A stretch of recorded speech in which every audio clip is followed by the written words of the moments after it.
ঘর কোনো জায়গায় নেই, বাদামের ভিতরে কোনো জায়গায় ঘর কোথায় না। আসসালামু আলাইকুম রহমতুল্লাহি ওয়া বারাকাতুহু। Welcome to my YouTube channel আহলান সাহলান। তো ভিড়ের মাঝখানে এসে বসেছি বাদামের, অনেক সুন্দর একটা পরিবেশ, অনেক সুন্দর বলতে দেখেন চারিদিকে সবুজ। মানে আমি মাঝখানে বসছি, এত সুন্দর লাগছে আমাকে, কিভাবে প্রকাশ করবো তা বলতে পারছি না।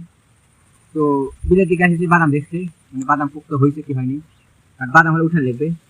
মানে অনেক কদিন আগে উঠে নিয়ে দেখছি যে তখন মানে ঝাড়া ছিল, মানে সব বিচি বা সব ফল পুক্ত হয়নি। তো এখন আজকে হলে উঠে দেখবো আসলে এগুলো পুক্ত হয়েছে কি হয়নি। তো দেখি অনেক সুন্দর আসলে এগুলো দেশি একবারে মানে চীনা বাদাম। এবারে আমাদের মানে কিছু যেগুলো তুমি দিকে আছে এগুলো সব তুমি আমাদের, মানে বাদাম সব আমাদেরই লাগানো আছে। বিসমিল্লাহ, এখন বাদাম উঠাবো। এই বাদাম বিসমিল্লাহ। প্রায় বাদামের সাইজটা দেখেন অনেক সুন্দর বাদাম হয়েছে। তো বাদাম এখন উঠান যাবে না, আরো মিনিমাম 2 থেকে 3 দিন দেরি করা লাগবে।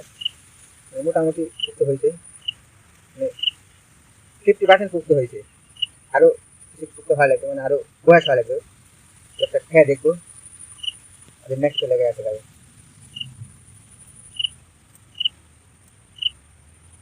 দানা দেখেন,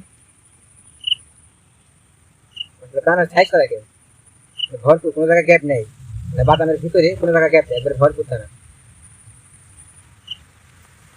আসলে আমরা ম্যাটি মানুষ, ম্যাটি খাই।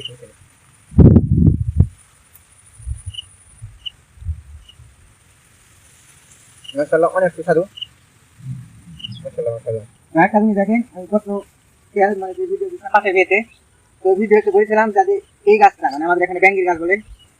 তো এই গাছটা আমাদের মানে বাদাম বা পাট বা হলো আপনার ভুট্টা, আলু, অন্যান্য সবজি এগুলোর জন্য কেমন ক্ষতিকর তা আমি কিছু বলেছিলাম, হালকা ভালো কিছু বলেছিলাম। দেখেন এটা কি, দেখেন এই গাছটা, এই বাদামের গাছ পুরোটা খেয়ে নিতে, দেখা যাচ্ছে নাকি ভালো করে দেখা, মানে পুরোটাই খেয়ে নিতে।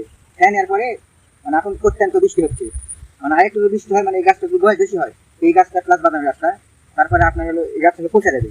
পচে দেওয়ার কারণে তখন গোড়া থেকে একবারে বাদামের মানে যে শিকড় আছে শিকড়টাও পচে দেবে, এখানে বাদাম নষ্ট হয়ে যাবে। এখানে হলো অনেক ক্ষতিকারক গাছ মানে আমাদের জন্য।